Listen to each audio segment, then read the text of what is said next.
Hello.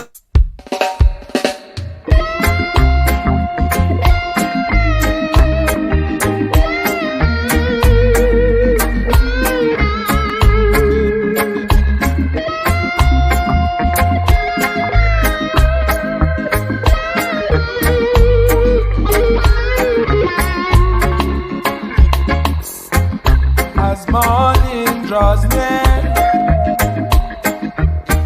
I rise and say my prayer.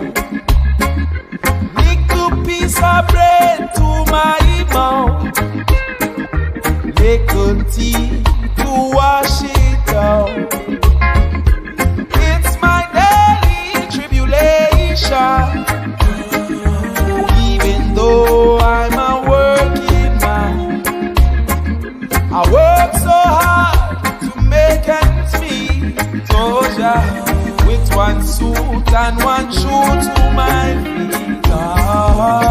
The days are getting so hard, yeah. But I got to keep on pushing on this 9 to 5, working to stay alive.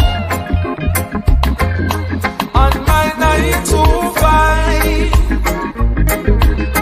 working till sun goes down. As the sun sets in the west, I pack my things and head on home, thinking about tomorrow's journey as I try these streets alone. It's my daily tribulation, oh yeah, searching for liberation, yeah. Got to step out of Babylon, take a step to Mount Zion. Days are getting so hard, yeah. But I got to keep on pushing on this 9 to 5, working to stay alive. Oh, on this 9 to 5, yeah, working till sun goes down, sun goes down. Oh.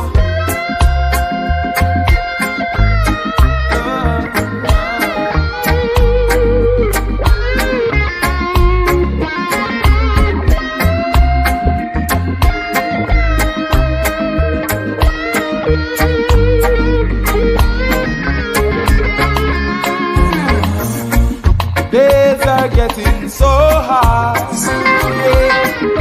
But I got to keep on pushing on this 9 to 5, working to stay alive. Oh, on this 9 to 5, working till sun goes down, sun goes down, sun goes. On this 9 to 5, yeah, working to stay alive. Oh, on this 9 to 5, yeah, working till sun goes down. Oh Lord, got to keep working, got to keep working.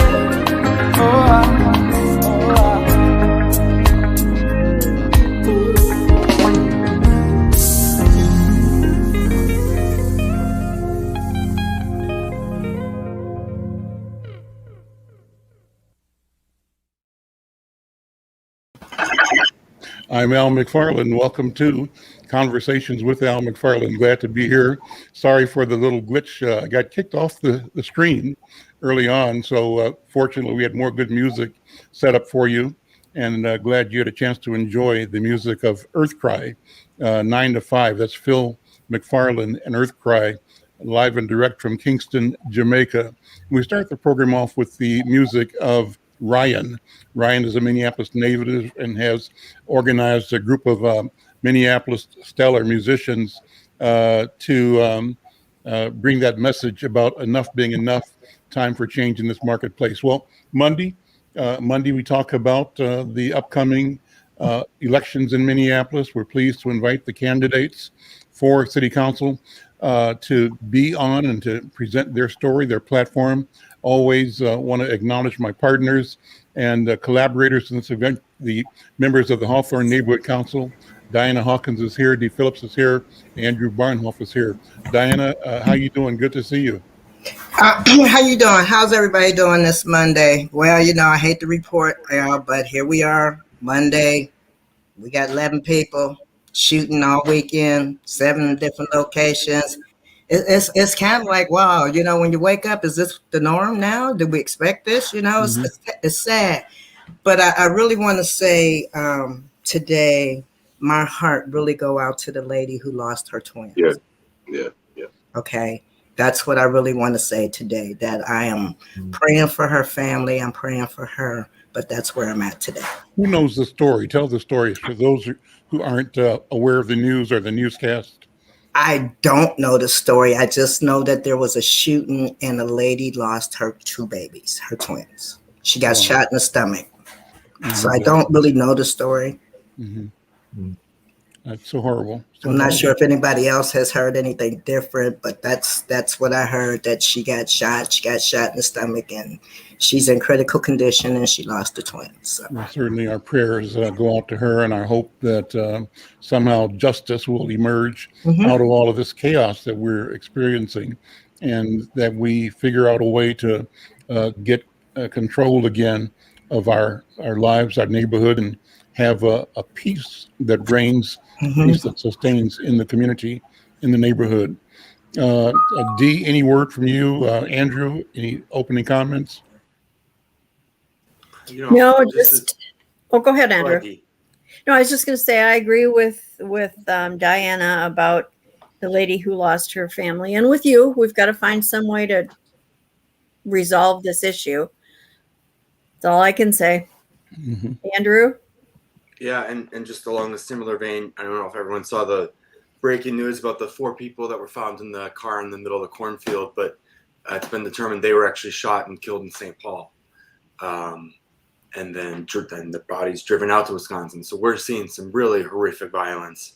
And I think if anyone's following the Star Tribune's poll that they've been doing with Frontline and all the information they're releasing about the views of Minneapolis residents, I think it's very interesting when we talk about that and then look at that in conjunction with what our current city council is interested in doing. There's a real juxtaposition between what residents and what the city council are proposing. So I think we're in a place right now where we're just not even at a place where we're making any sort of steps in the right direction. It's a bit sad. Yeah. I think Kelvin, in the background there, I think Mr. Wheeler, who's the candidate for 10th Ward, is in the back room. So please check if he's there. Bring him. You don't see him. He just called me and said that he was in the back room. I wonder if he's got the wrong link. And Kelvin, we have you just send a link to him. Let's see. I'll put his phone number in the chat, and you can send him a link to his phone number. Well, let me start then. While I'm doing that, Michael Rainville, brother Michael, good to see you again. And I want to start today acknowledging you and my friend Tekken and my friend Mickey Moore. Tekken, a candidate for 7th Ward, and Mickey Moore, a candidate for 9th Ward, right, in South Minneapolis. Michael, you're a candidate for Ward 3. Let me start with you. You haven't been with us for a couple of weeks. Take a few minutes to sort of reintroduce yourself and your issues, your priorities. And if you want to speak to this question of violence, you're welcome to. Yes. If you want to speak to the charter amendments, any of them, you're welcome to. But I'm going to just turn the floor over to you and be comfortable. Take time to tell people what your passion, your mission is. Well, thank you, Al. And again, every time you call me brother, it just puts me a smile on my face because, as I've told you and Diana, we're all sisters, we're all brothers, we're all God's children. So I'm so happy to hear that. It grounds me to be on your show. And this violence is why I'm running. So I made up my mind to run last summer when we thought last summer in Minneapolis was unbearable. Well, guess what? We have more people murdered, more people shot. And what's especially disturbing is the ages of the people getting shot and murdered are getting younger and younger and younger. And that is a sign that our society is way off track. We are a sick society, and we have to begin to heal ourselves. And I do believe that the biggest influence in this, should I get elected, I am going to help so much the Reverend McAfee and Bishop Howell and Charlie Adams and Chief Arredondo. That's where the leadership is going to come to heal this. It's going to come from the Black community. I know I can't speak for the Black community. I am not Black, but I will listen to the Black community. And since we met last, Al, I had an incredible personal endorsement just a Sunday ago. Mayor Sharon Sales Belton personally endorsed me because she sees in me the ability to be a servant leader. And that just makes me so proud. And again, when I decided to run, I was ashamed of the city, of the violence. I'm so sorry for the people getting killed. And it's been getting worse and worse and worse. So, should the voters of the Third Ward have time on their mind, I am a clear difference between the incumbent now, who is like many incumbents on this city council, who do not understand the impact the violence is having on the everyday lives. So that is my number one issue. And we can work through everything else, through housing, jobs, any other issue that a city council member has to do. We can all do this together, but we cannot do it if we're not a safe community. Downtown is going to be an empty hole. There's not going to be the tax revenue. And whether you're a renter or homeowner out in the community, we're going to have to start paying a whole lot more money for a dysfunctional city. Yes. So I don't want to take up time. I see Tegan, I've never met you in person, but I look forward to it. And Mickey, I actually had a great conversation with you a little bit. That is the joy of running for office. You meet wonderful people who care.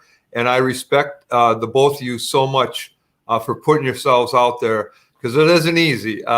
We get criticized very unfairly for what we're doing, but all of us have to do what we can to take this city back. We're a wonderful city when it works, and we know what we have to do to have the reconciliation and to be socially just again, economically just, but we can't do that with the violence. Michael, take a minute, and I asked you this last time, but I think it's worth doing again. I have to always pay homage to your lineage, to your roots, and you are part of a family that has provided distinguished service and leadership, both in business and in politics and in community affairs. So talk about the Rainville brand and the Rainville history. And when I think of your name and your mom, I guess it's your mom and your grandma. It would be my aunt. Your aunt, would Alice be your aunt? Aunt, okay. Yeah. So when I think about the family, and Barb is your cousin. Your cousin, okay. I think about people that helped shape this idea of what DFL means, the labor movement. And maybe I'm wrong, but take a minute to talk about your political genealogy, if you would. Well, Minnesota is known for families that get involved in their community at that political level, as well as families that become firefighters, public servants, police officers, legacy families. I belong to a legacy family. And just like the Ellison family is very much involved in their community. They're trying their best to improve. The Humphreys did that, Mondales, well, the Rainvilles did too. And when the Rainvilles moved here to work in the sawmills back in the 1860s, they gave to the community way back then. And we've just continued that because that is how we were raised generation after generation. No matter what you do, give that a little bit extra for your community.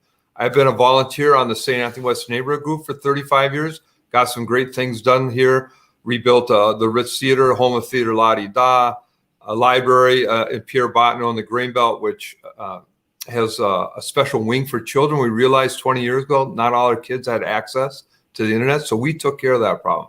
Parkland, turning all this old industrial site.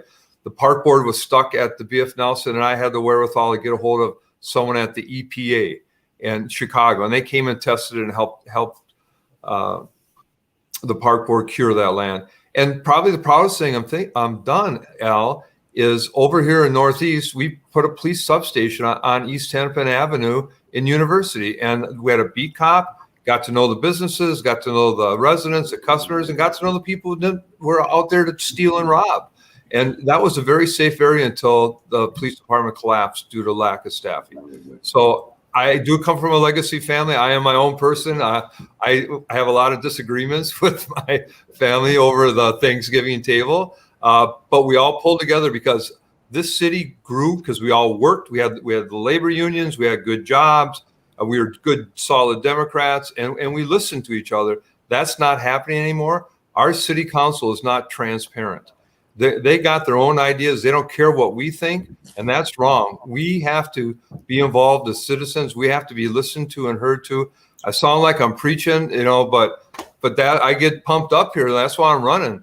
I'm an old guy, but I got a lot of miles left. I got a lot of experience, and I got the energy to help change this city around. Thank you so much, Michael Rainville. I see David Wheeler was able to make the connection. David, good to see you. And I've invited you and other candidates to come and present your case, to share your vision and your mission, and to ask for votes of the people in your ward, but to educate the city about the challenges that lie ahead and how you see yourself, your work, as part of the solution. And I see Victoria Dooley is here as well. Victoria, good to see you. Thank you for joining the program. To those who are listening on Facebook Live, like this program, share it.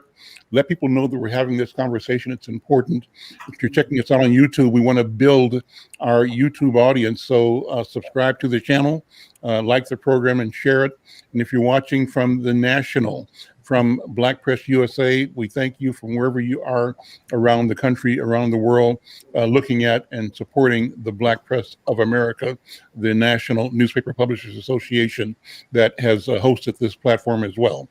So David, with that, let me invite you to take the time you need to introduce yourself, your campaign, describe your ward and your vision for our city. Thank you very much, Al. It's good to be with you. It's good to be here with some other candidates who I recognize and know. And there's probably not a more consequential election in a generation or more for Minneapolis. This is absolutely critical this November 2nd, and we're facing all sorts of challenges, huge ones. Not unlike Michael, I've been around a couple of years, and I get accused of that. But I am a decade younger than Biden, so I'm still with it. The good news is that some really fine people are beginning to run, and I wasn't going to run. I was done. I had served in Duluth as a Duluth City Council member. I ran for the mayor of the city of Duluth. I was on DETA, the Duluth Development Authority. I moved down here about 25 years ago. So I've lived in the ward, and I've lived in the city longer than all but one of the other candidates. We have lots of candidates who move in just a year or two, and then they decide that they're a gift and they run for office. I think you need to invest yourself in time in the community. So I grew up as in a family that had a long legacy in northern Minnesota, in Duluth, and I understand that sort of notion of public service. My grandfather was elected back in the 20s to be Commissioner of Public Safety in Duluth. Speaking of public safety, we have some big issues that are facing us right now. But this election right now is immensely consequential. And the reason I decided to run after George Floyd was murdered and the council basically delaminated, it's the word I'm using. I mean, they did not know how to come together. They did not know how to work on behalf of the citizens of Minneapolis. And I said, wait a minute, I have been a city council member. I've been a pastor for 30 plus years. I was at Hennepin Avenue United Methodist Church. I've served churches around the state of Minnesota. I've run nonprofits. I've been a director in nonprofits. I've worked in the for-profit world. What happens so often in the life of public life is they think that it's only the elective office and public life and public dollars that make a difference. But I know, and I've had the experience, that nonprofits, that faith communities, that businesses, that neighborhood organizations, all those groups need to come together to help take our city back and to provide public safety. It's not going to happen just because we have a little government program. We do need to have police. I'm completely opposed to the second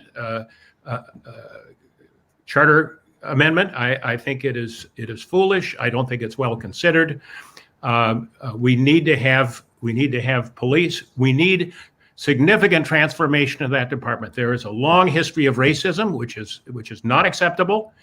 We have to probably change some state laws so that we can discipline and remove some of the bad actors, but we need to recruit some wonderfully new people who come from diverse backgrounds, who are trained in de-escalation. I want to offer incentives to have police officers live in the city of Minneapolis. Back when I was a city council member in Duluth, it was required. You had to live in the city. Well, the legislature got rid of that so people can live anywhere. But if you live in a place and you're protecting a place, it means a lot more. So that's another piece that has to happen. I decided to run because the council doesn't function. And as a pastor, I had to work with councils all the time.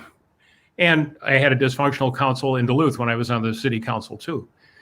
People need to sit down and work things out. They need to work together.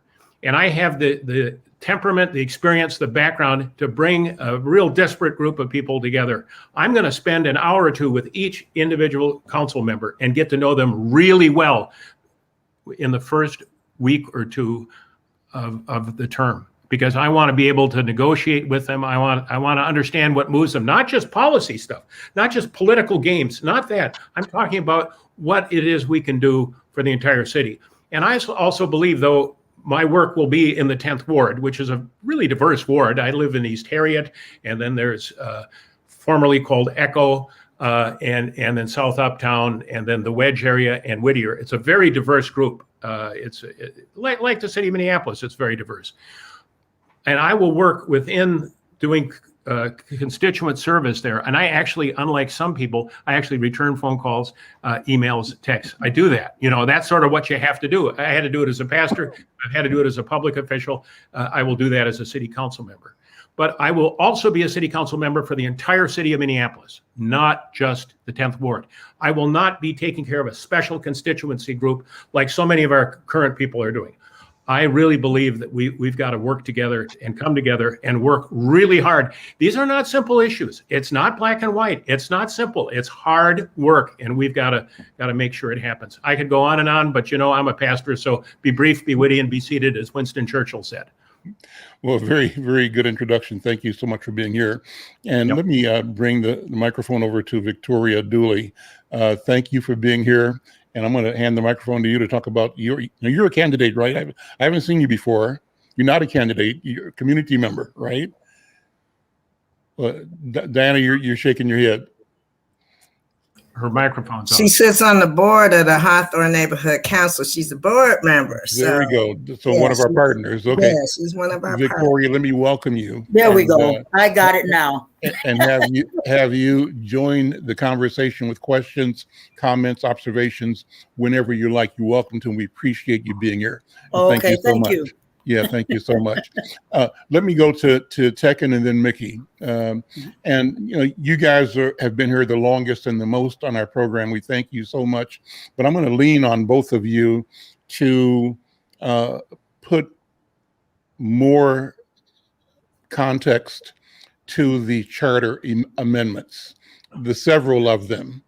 Sort of explain them to the voters. The one that most people are concerned about, that's most visible, is the police. What to do? Do we end the police department as we know it and create a Department of Public Safety? So if you would both explain it as you understand it so that listeners and viewers come away clearer in their mind on what's on the ballot. That's number one. But there are a couple of other ballot charter issues as well. And to the degree that you're comfortable, explain those as well. Tekken, I'm going to go with you first and then Mickey with you. So thank you, Alan. Happy Monday, even though it's dreary to everyone. I'm happy to be with you guys again. Real quick, couple things I want to say. David, thank you for what you were just saying. In so many ways, you described the issues that many of us in the ward, 7th Ward, have with the incumbent, and why I am running to hopefully carry the baton forward in Ward 7. I also want to mention that we talked about legacy families and things like that. Well, so many of our issues in Minneapolis are legacy issues. And so this is one of the reasons why I think, if possible, if we have new young leadership ready to go, ready to receive that baton and work on behalf of our entire community for once, for possibly maybe the first time ever, that we should maybe consider that. With regards to the amendments, the easiest one for me is rent stabilization. I am for it, absolutely and wholeheartedly. I am disappointed in how it has been constructed and rolled out, as I am with many things that happen either from the city or from the city's opposition. It just was not done quite as well as I would have hoped it to have been done, but I am still supporting it, even though I take a little bit of issue with it being bundled as a way to kind of push forward abolition and some of these other amendments. With regards to the mayoral, do we want a strong mayor or do we want a strong council? I'm at loggerheads with many of my activist friends, where coming from 22 years in business, small business, my own business here in downtown Minneapolis, I am accustomed to a chief executive. There must be someone, one person that we all know we can hold accountable. When I was sitting at the head of Vision Management Group, if we had a success, well, I was celebrated and congratulated. If my employees or my talent went out into the field and screwed up, well, guess who was held accountable? Me. The buck stopped here. And so, having watched this council up close for the last 4 or 5 years, and specifically in these last 2 years, I'm loath to give people who I don't believe deserve more power. And that goes for even myself, if I was a sitting council person, knowing the dysfunction of that chamber. With regards to the public safety amendment, I'm going to be honest with you. I'm just as confused as most of my friends and neighbors are. Again, I have always been under the assumption that we of color, or we in the opposition, or we underdogs must be smarter, quicker, lighter, better, ahead of the curve, impenetrable, bulletproof, so that when we are standing up in whatever it is that we believe in, that we are, as bulletproof, as I said, as possible, so that we can get these initiatives and ideas across the finish line. I'm deeply disappointed in the kerfuffle of language and the back and forth and all these different problems, nuanced problems that we see with these amendments, specifically public safety, and am a little bit peeved with my friends who have worked hard to do these things. One way that a close friend of mine who is deeply in policy explained it to me is that if we dismantle MPD, that the contract that we have between the city and the federation will be null and void, thus pulling everyone back to the table in order to renegotiate a contract on behalf of the people of Minneapolis. Now, I also just had dinner with Representative Esther Agbaje, who, very passionately and well put, gave me a completely other narrative as to what this amendment is. So, I'm confused. What did she say? How did she describe it to you? It was much larger, but she was getting it from Sahan Journal and from Naomi Kritzer. That's kind of where she was picking up her idea of what this amendment was about. And so I kind of heard it. It just confused me more, even though she communicated it to me very well. And so what I say is we've kicked some of our legacy families have carried these legacy problems down the dusty road for decades, definitely since the 1970s. We're probably thinking even since the end of the last World War, if not prior. And so I understand, as also someone who is Black, I understand the need to try to drastically adjust the systems that we are living under. However, if the language, if the plan, if the approach has been shoddily kind of sewn together, I'm loath to get involved in the way that many people would like me to get involved. So what I say, just to sum it up, is when I go to the ballot box, I'm going to end up doing whatever I do in that dark little space. But what I tell voters in the 7th Ward is, no matter what you and the rest of our community chooses, my job as the next sitting council person in Ward 7 is going to be arduous no matter what, because the last 2, 3, 4, God knows how many councils have consistently kicked that can down the road to the next council. So whether it's Minneapolis 2040, it will be up to me and the next council to build that meat and potatoes, whether it be public safety in these amendments or even rent control in these amendments. It will be up to me and the next council to build it so that it's substantial and beneficial to the people of Minneapolis. Thank you. Second, Mickey Yes. Moore, good to see you, my friend. How are you? Great. Thanks for having me again, Al. Love to be here. Well, take a minute and put your take on the charter amendments that are on the ballot, what your thoughts are, and how you are recommending our consumers, our residents, respond. And in the process, talk about the value proposition of the Mickey Moore candidacy. Well, I'll go the opposite way. I'll start where Tekken left off, and I'll start with that public safety amendment. And I'll try to be very clear. Essentially, it's an initiative that determines whether or not we move forward with our current police department, or if we do something radically different and with no detail and a kind of vague understanding of what that different thing is.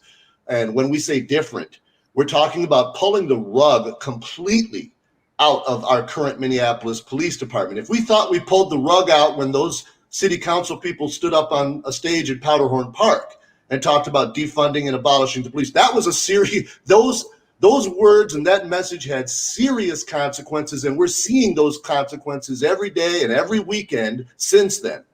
And if you think that that was bad, wait until we come up with something, hypothetically we approve this ballot initiative. That is really going to be a final straw for our city. So that is a very, very dangerous and irresponsible road to go down, especially since it's so vague and confusing and lacking of details. So I'm encouraging everybody, vote. And it's even confusing. If you support the police, you have to vote no. If you don't support the police, then you're voting yes. So it's confusing in every way that it's written, and it's just a terrible and highly irresponsible set of circumstances, and it's really a dangerous precedent for us to be establishing here in our city. Secondly, let me talk briefly about the strong mayor system. I'm not against a strong mayor. Much like Tekken said, I've got 3 decades of business experience, and I know the value of having somebody in charge who can make a final decision that's in the best interest of your company or of your constituency. But at the same time, I can't help but think that the reason why this particular ballot initiative is on our ballot this year is because we have seen such a terrible job done by our elected officials. Our city government is so void of leadership that we are essentially trying to create some kind of gimmicky construct under which we can force a stronger leader. It's my opinion that strong leaders and strong leadership comes from within, from creating a grassroots consensus amongst your city, amongst your residents, amongst your constituency. It comes from rising to the challenge of a crisis. When things happen, you step forward, or you bring a coalition of people to step forward and solve problems, that's how strong leadership is created. That's how you get a group of, so let's say, a city council to support you and to move forward as one to achieve our common goals and our common interests. I'm really not stating whether I'm for or against this particular initiative. I'm just saying that I don't like it. It stinks. We ought to be creating our strong leadership through our elections by getting the right leaders to run for our elected office and for them to really stand up and make their case and for us to be able to get behind them. I saw you had your hand up, David. Let me just finish with the rent stabilization and then I'd love to hear what you have to say. The rent stabilization bill is fraught with so many problems. The vast majority of economists agree wholeheartedly that the idea of rent control, as attractive as it might sound, as a catchphrase, the idea of it doesn't work economically. Rent control disincentivizes new development. It encourages developers to build outside of the city where there is rent control. Why would somebody build a development in Minneapolis when you can build a development in Fridley and you don't have to worry about rent? We also have to understand and acknowledge where our affordable housing comes from. Rent control is something that we're trying to use to address our affordable housing crisis. Affordable housing doesn't come from big developers who only have to participate in the affordable housing to the degree of like 20% of their units. Affordable housing comes from the small mom and pop operators with very small numbers of units, and they purposefully and intentionally make those units affordable. That's what they want to do. They do that on their own, without any city incentives, without any gimmicky programs. That's just their nature. They provide great affordable home opportunities for renters. And we need to change the way our city prioritizes how we go about dealing with this affordable housing crisis. For years, for decades, we have been prioritizing renting, doing nothing but building more and more rental units, when we absolutely need to shift 180 degrees, start prioritizing home ownership, start doing everything that we have to transition our renters into homeowners and allow the market base of supply and demand to better help us control rent. If we had huge supplies of rental units and less demand for rental units, we would see natural progression in terms of our rental rates. But because we're constantly pushing rental, and that's the only choice that people have, we've got this constant battle over rental space, and we're never going to win that battle. And rent control is only going to have the effect of shrinking our supply overall. While a few current renters might gain, they might benefit from rent control or rent stabilization, the long term, the vast majority of people who are going to get involved in our rental community that need our affordable homes are not going to benefit down the long run. And so we need to think more long term about how these kind of gimmicky government policy controls really have effects on us long term. Let's break and bring David Wheeler back in. David, you had a question or comment? I appreciate it. This is the first Monday I have been available since January to be part of this. You guys have a lot of fun here. I mean, my job doesn't allow me to be here. I would like to be here regularly because this is really engaging and these are really good points. I'm going to be quick because I believe in brevity. I never preach more than about a 15-minute sermon, so this will be about 2 minutes at most. First, I'm a strong believer in the executive mayor. I grew up in Duluth, which is a strong mayor city. St. Paul's a strong mayor city. We all know Chicago is a strong mayor city. It actually functions and works much better. I'm a huge believer in it. A very wise person said to me, he said, well, one of the problems in Minneapolis, and this has nothing to do with personalities, one of the problems is that the mayor has most of the responsibility, but almost none of the authority, and the council has all the authority and almost none of the responsibility. That is a problem. That's why we must vote in favor of this, and we must move the city forward. And we need outstanding leaders, Mickey. I agree with you completely on that. I think that's spot on. The second, I'm completely opposed to it because it is a mess. I mean, somebody as bright as Tegan can't figure it out, because there's so many different things going on. It doesn't work. It's bad. It's not a good thing. Do we need to radically change our police and transform the whole department? Absolutely. There's no question that has to happen. And some people believe you got to get rid of it to make it come back. We can't get rid of it. We've seen what handicapping the police department has done in terms of increase in crime. And doggone it, we've got to be involved. All of us have to be involved in helping to end the senseless gun violence that's going on in our city. It absolutely drives me out of my mind. I'm so upset about it.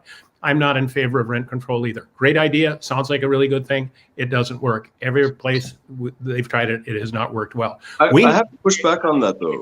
Let me finish. We need to create really good paying jobs, and we need to transition people into home ownership. We need to have businesses and others invest in a lot of our underserved communities so that people can be making $20, $25 an hour so they can live in nice places. This has got to happen. There's no question in my mind. I would much rather focus my attention and energy on that instead of trying to tamp everything down. Thank you. I think I was only about 2 minutes. Second, then Michael. I was just going to say, I know, many people who are living in much larger cities, New York, San Francisco, etc., who live in rent-stabilized units. It works for them. It keeps them in their communities. My first partner and his children live in a rent-stabilized apartment in Bed-Stuy in Brooklyn. He's able to be a very recognized playwright and raise his 2 foster kids there in the home that he's been in the community that he loves. It's one in a suite of policies that we are now being, in some ways, forced to address because, again, systemically and traditionally, we have not done our job by, one of the city's largest constituencies. And so to not support rent control is to basically kowtow to the same investor and speculators marketplace that Minneapolis has been since its inception. It's no longer working. We are finding ourselves in a quicksand, a mess. And so, is it perfect? No. But is it something that does work for communities in other larger cities, of which we think we now are?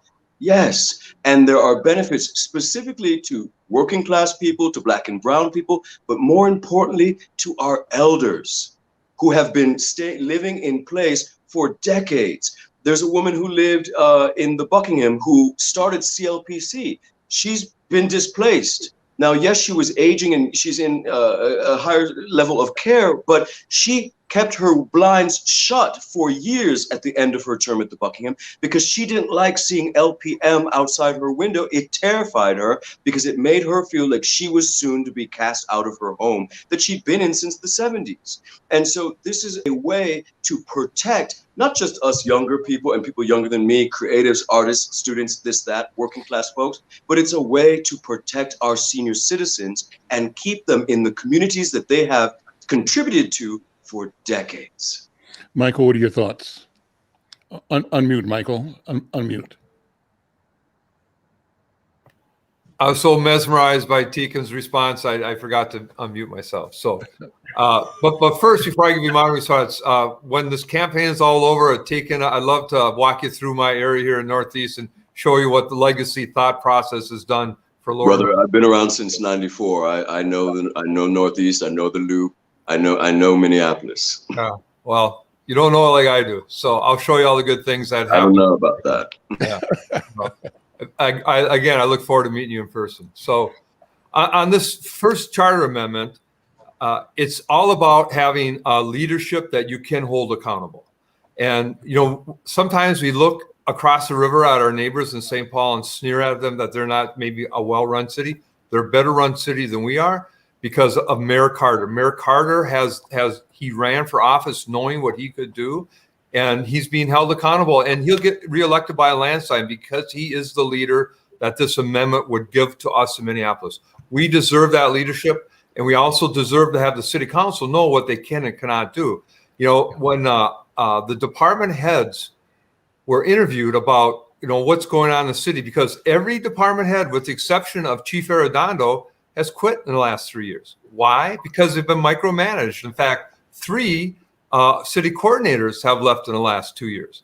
So they're not being treated fairly because of the system. I think you're going to see a higher caliber not only of elected officials, but of department heads, because the department head will also know clearly what is expected of them and what they can and cannot do. So that's really good. The charter amendment number 2 regarding the policing.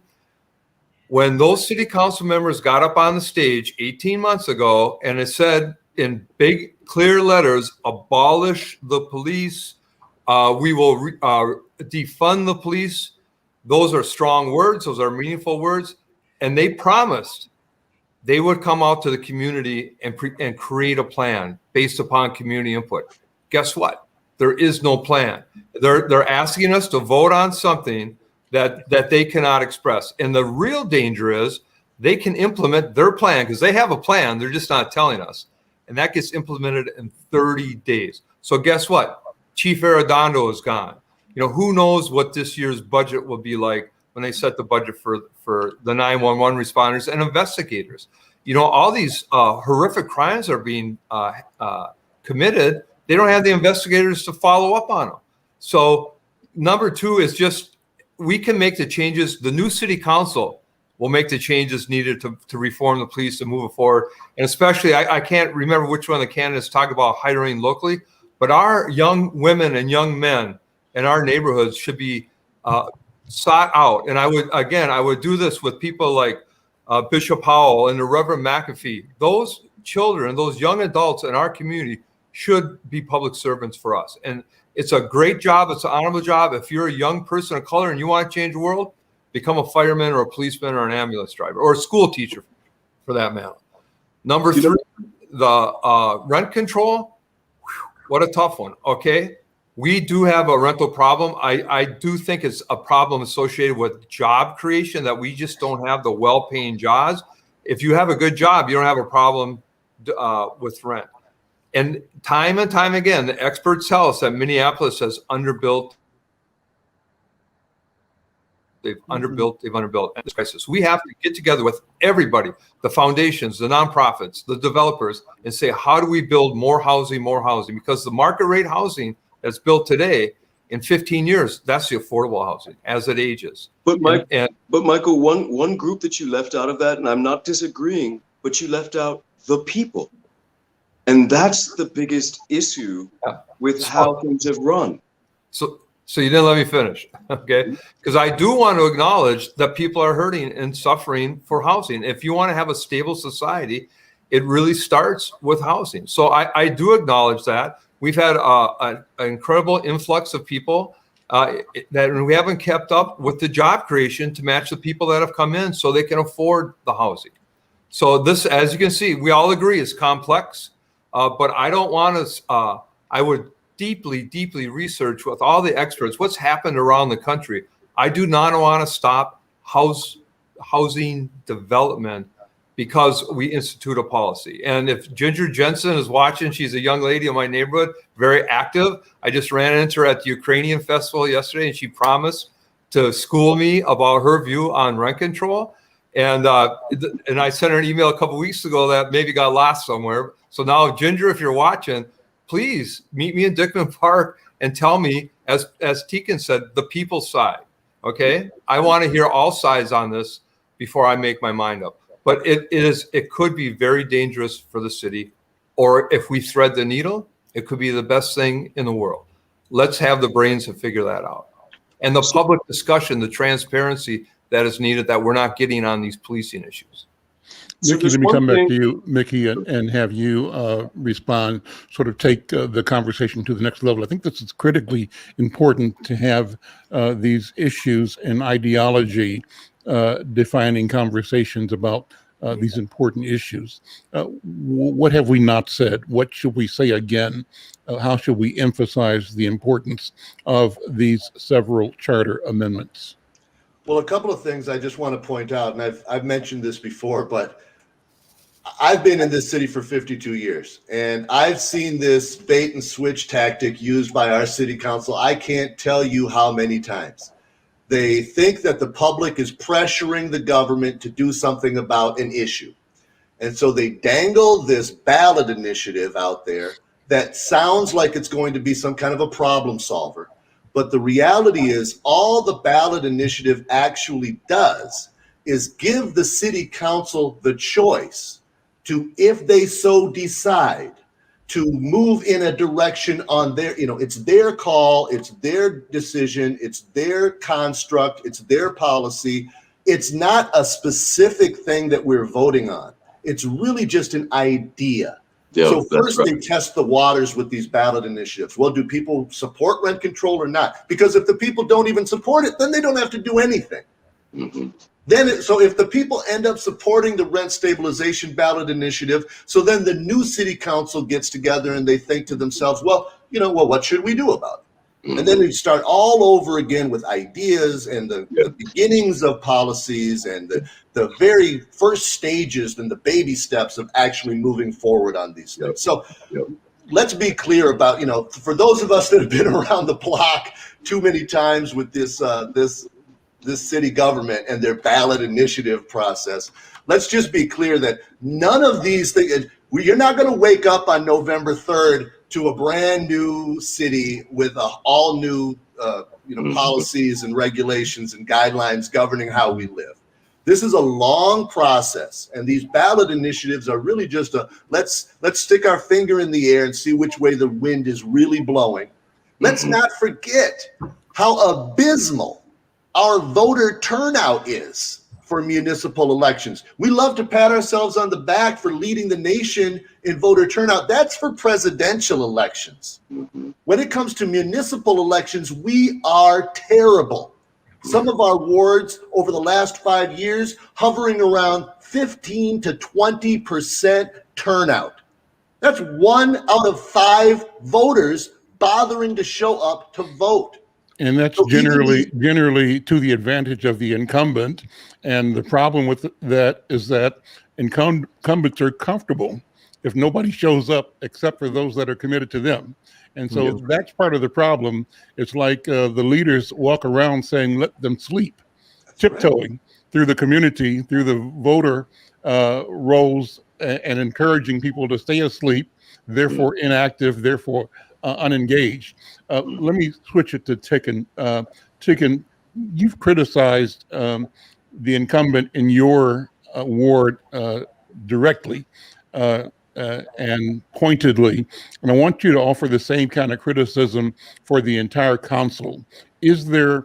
Are there council members that you think exemplify the appropriate leadership that can move our city forward, or are we bereft with the entire council? What do you think? I'm just going to say that the council, current and future, could benefit from having people on it who have actually lived in real life, who are business minded, who didn't come out of a political think tank or an agenda cyclone or something. And so that's all I'm going to say about what's going on right now. We are not getting good communication out of these people. They are not showing up in spaces that they need to show up in. I mean, the list goes on and on and on. And in the 7th ward, I mean, it's drastic, it's specific, and it's very beneficial to the status quo. One thing I want to say, well, actually, I'll save that for the last, but in the beginning, or for next week, in the beginning, I put in the chat, there's an exciting new digital archive that has just been released from the Freedmen's Bureau, which was a bureau that the federal government set up after emancipation that collected slaves coming off of the plantations to help. It was basically the first public assistance program in this country, in a way.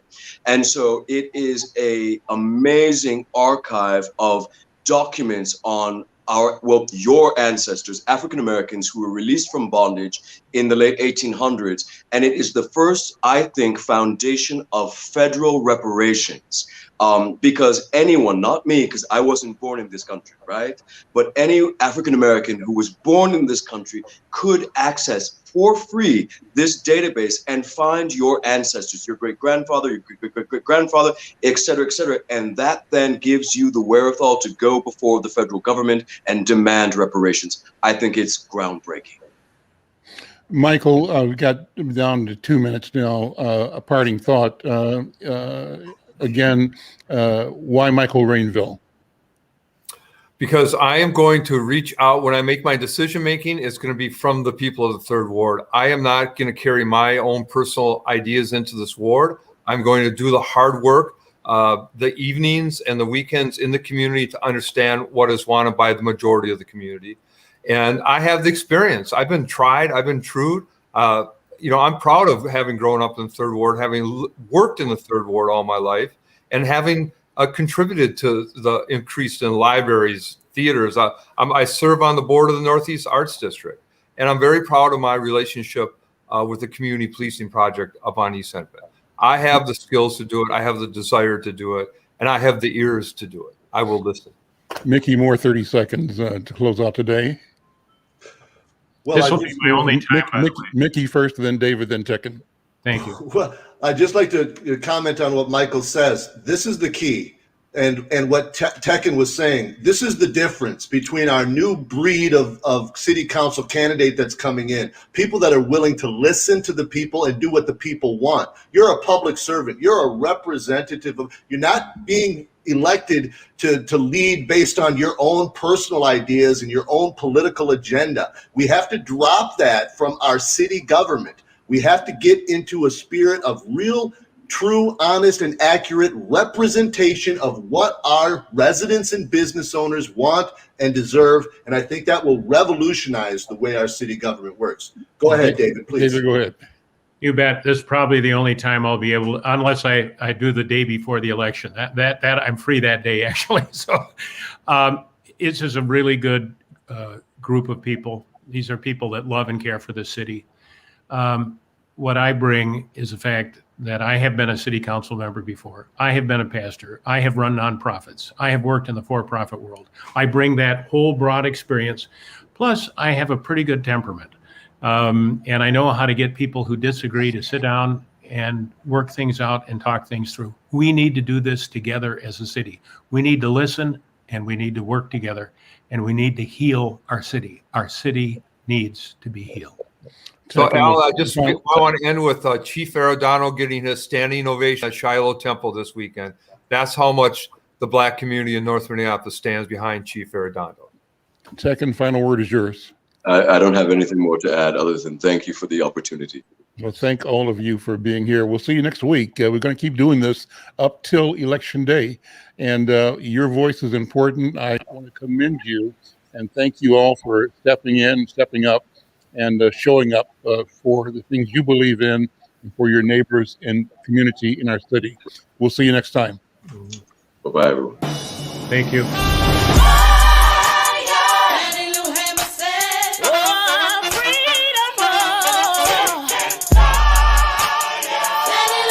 Sick and tired.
your mind.